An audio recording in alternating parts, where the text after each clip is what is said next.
البته این مهاجمینی که گفتم هر کدوم یه غرضی دارن، اهدافشون با هم متفاوت است. بعضی ها از شمال سوریه یا جنوب سوریه دنبال تصرف سرزمینند، بعضی ها آمریکا به دنبال این است که جابهای خودش رو در منطقه محکم کنه، اهدافشون اینهاست و زمان نشان خواهد داد که انشاءالله هیچ کدام به این هدفها نخواهند رسید.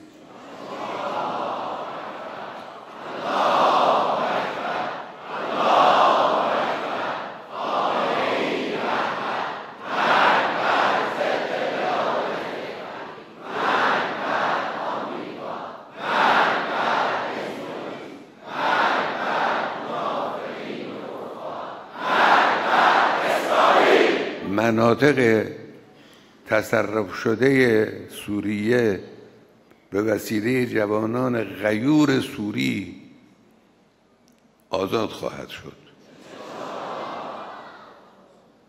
شک نکنید این اتفاق خواهد افتاد. جاپای آمریکا هم قرص نخواهد شد. به توفیق الهی، با حول و قوه الهی، آمریکا هم به وسیله جبهه مقاومت از منطقه اخراج خواهد شد.